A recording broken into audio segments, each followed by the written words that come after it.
Baik, bismillahirrahmanirrahim. Assalamualaikum warahmatullahi wabarakatuh. Kita lanjutkan perkuliahan kita. Topik pada hari ini adalah analisis pendapatan nasional dalam perekonomian dua sektor. Saya mengambil materi ini dari internet dengan sumbernya adalah sebagai berikut.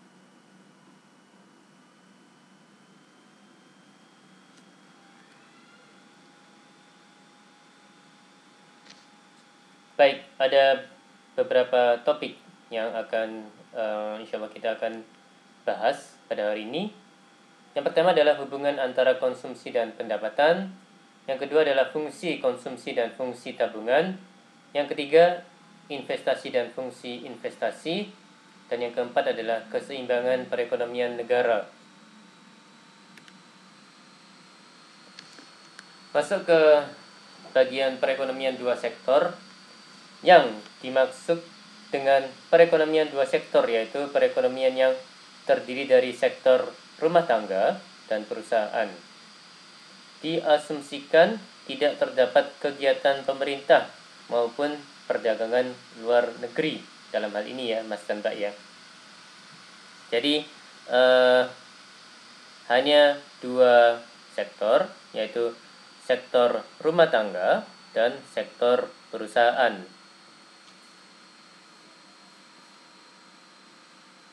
Ya, alirannya bisa dilihat di gambar ini ya, Mas dan Mbak ya.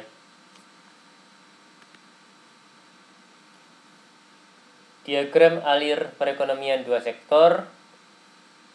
Jadi ada dua pemain ya, rumah tangga produsen dan rumah tangga konsumen.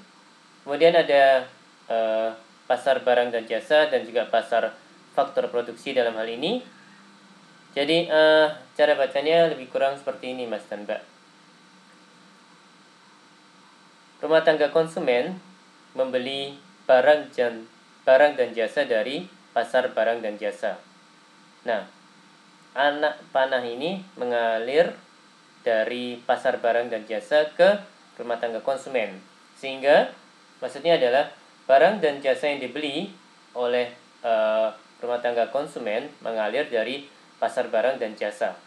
Nah, anak panah yang di atas mengalir dari rumah tangga konsumen dan dari rumah tangga konsumen ke pasar barang dan jasa. Ini menunjukkan aliran uang, yaitu pengeluaran yang dikeluarkan oleh rumah tangga konsumen untuk mendapatkan barang dan jasa dari pasar barang dan jasa. Seperti itu Mas dan Mbak. Kemudian untuk yang bagian kiri atas, rumah tangga produsen, ya dalam hal ini perusahaan ya, menjual barang dan jasa yang mereka produksi ke pasar barang dan jasa.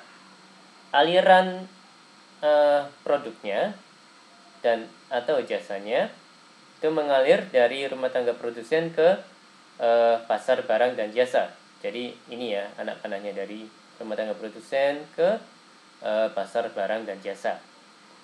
Nah, untuk aliran uangnya, rumah tangga produsen karena menjual barang dan jasa ke pasar barang dan jasa mendapatkan penerimaan dari pasar barang dan jasa, sehingga penerimaan ini mengalir dari pasar barang dan jasa ke rumah tangga produsen akibat dari penjualan yang dilakukan oleh rumah tangga produsen yaitu barang dan jasa ke pasar barang dan jasa. Seperti itu Mas dan Mbak.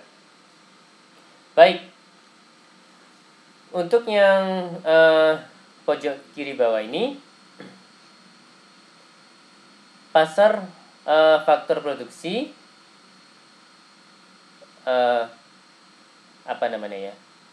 menjualkan faktor-faktor produksi ke rumah tangga produsen.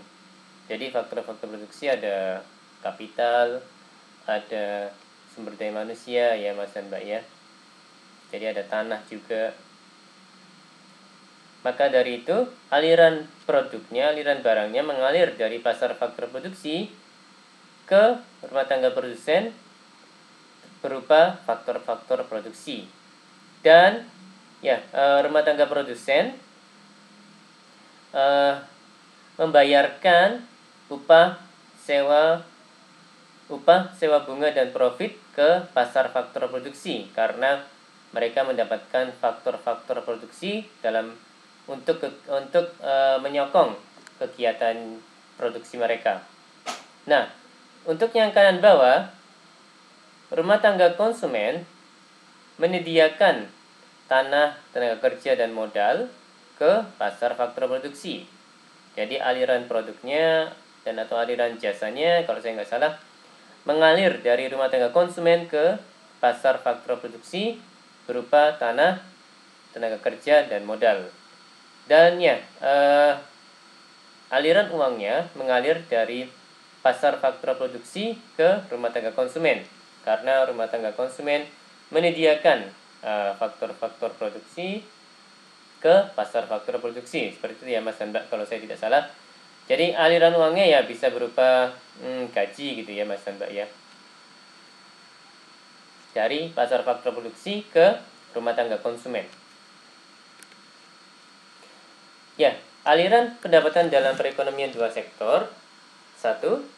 Sektor perusahaan menggunakan faktor-faktor produksi yang dimiliki rumah tangga.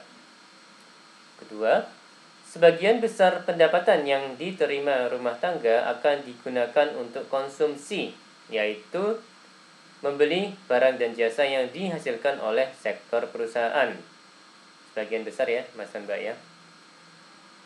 Yang ketiga, sisa pendapatan rumah tangga yang tidak digunakan untuk konsumsi akan ditabung dalam institusi-institusi keuangan. Pengusaha yang ingin melakukan investasi akan meminjam tabungan rumah tangga yang dikumpulkan oleh institusi-institusi keuangan. Baik. Masuk ke hubungan antara konsumsi dan pendapatan. Pendapatan rumah tangga adalah faktor terpenting untuk menentukan tingkat pengeluaran.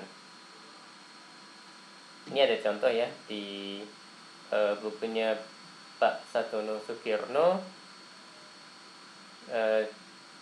tabel 4.1 di halaman 108. Tabel tersebut menunjukkan hubungan antara disposable income dengan pengeluaran konsumsi dan tabungan rumah tangga.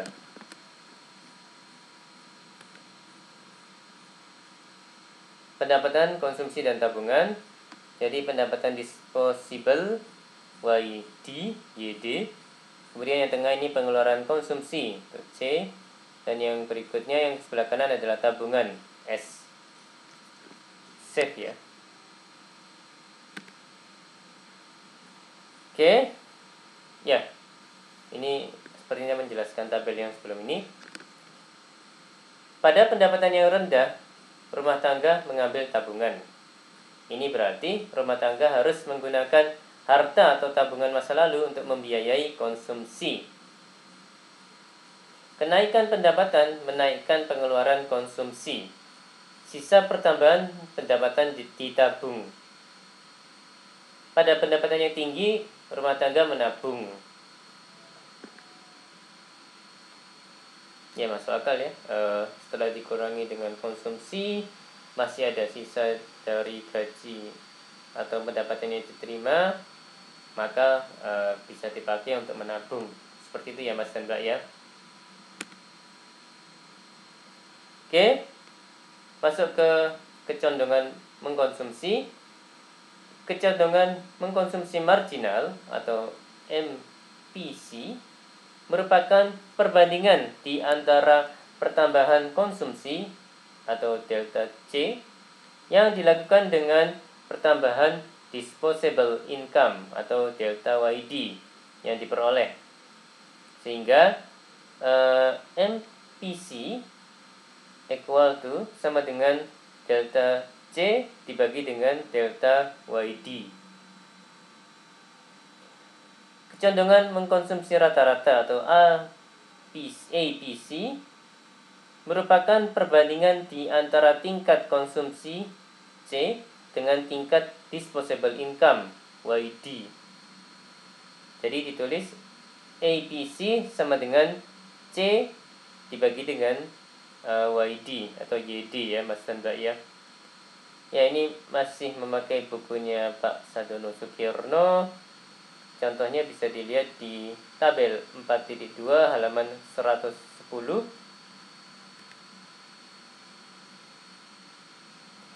Masuk ke kecondongan menabung. Kecondongan menabung marginal atau MPS merupakan perbandingan di antara pertambahan tabungan atau delta S dengan pertambahan disposable income atau delta YD, delta YD.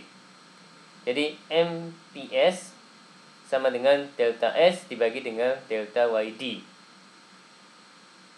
delta YD. Kecondongan menabung rata-rata menunjukkan perbandingan di antara tabungan atau save dengan pendapatan disposable atau YD.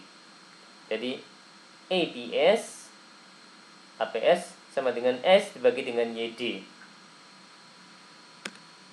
Seperti itu Mas dan Mbak. Baik, masuk ke fungsi konsumsi dan tabungan. Fungsi konsumsi yaitu suatu fungsi yang menggambarkan sifat hubungan antara tingkat konsumsi rumah tangga dalam perekonomian dengan pendapatan nasional atau pendapatan disposable. Fungsinya adalah C sama dengan A tambah BY, B dikalikan dengan Y ya Mas dan Mbak. Kemudian yang bawah C sama dengan A tambah B kalikan YD. Seperti itu Mas dan Mbak, di mana A merupakan konsumsi rumah tangga saat pendapatan nasional sama dengan 0. Kemudian B adalah MPC ya Mas dan Mbak ya. Masuk ke fungsi tabungan. Fungsi tabungan yaitu suatu fungsi yang menunjukkan sifat hubungan antara tingkat tabungan rumah tangga dalam perekonomian dengan pendapatan nasional atau pendapatan disposable. Fungsi tabungan S sama dengan minus A ditambah dengan 1 dikurangi B dikalikan dengan Y ya Mas dan Mbak ya. Jadi S sama dengan minus A tambah 1 dikurangi B kalikan YD Mas dan Mbak. Oke, masuk ke investasi dan fungsi investasi. Pengertian investasi. Investasi sering dikenal dengan nama penanaman modal. Investasi merupakan komponen kedua yang menentukan pengeluaran agregat. Investasi merupakan pengeluaran atau perbelanjaan penanam-penanam modal atau perusahaan untuk membeli barang-barang modal dan perlengkapan produksi untuk menambah kemampuan memproduksi barang dan jasa yang tersedia dalam perekonomian. Investasi merupakan pengeluaran untuk 1. Pembelian barang modal, yaitu mesin-mesin dan peralatan produksi lain untuk mendirikan berbagai jenis industri dari perusahaan. Kedua, penggantian barang-barang modal yang telah didepresiasikan. Yang berikutnya, pengeluaran untuk bangunan kantor, pabrik, dan lain-lain. Yang berikutnya, pertambahan nilai stok barang-barang yang belum terjual. Jumlah investasi tersebut disebut investasi bruto, sedangkan investasi neto didapat dari investasi bruto dikurangi depresiasi. Oke, ini ada beberapa faktor penentu investasi. Ada tingkat keuntungan yang diramalkan akan diperoleh, ada suku bunga, ada ramalan mengenai keadaan ekonomi di masa depan, ada kemajuan teknologi, ada tingkat pendapatan nasional dan perubahannya, Dan yang berikutnya adalah keuntungan yang diperoleh perusahaan-perusahaan.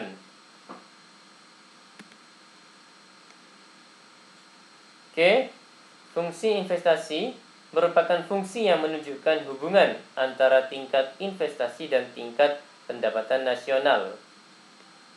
Fungsi investasi otonomi merupakan investasi yang besarnya tetap atau jenis investasi yang tidak terpengaruh dengan besarnya pendapatan. Investasi terpengaruh merupakan investasi yang besarnya dipengaruhi oleh besarnya pendapatan nasionalnya.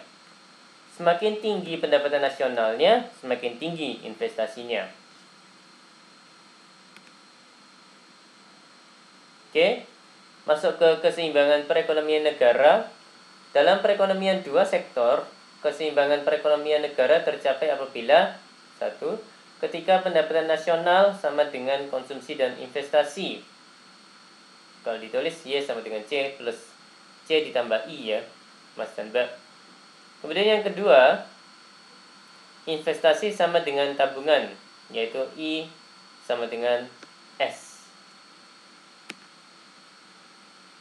Ya, ini ada contoh angka keseimbangan pendapatan nasional dalam triliun rupiah. Ya, ini yang bagian yang seimbang ada di ini ya, pendapatan nasional atau Y-nya 840, konsumsi C-nya 720, tabungan S-nya 120, dan investasi I-nya 120. Jadi keadaan perekonomiannya adalah seimbang.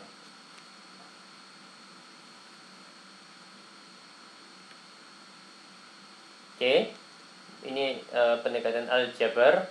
Persamaan pertama, Y sama dengan C plus I sama dengan Y sama dengan 90 tambah 0,75 kali Y tambah 120.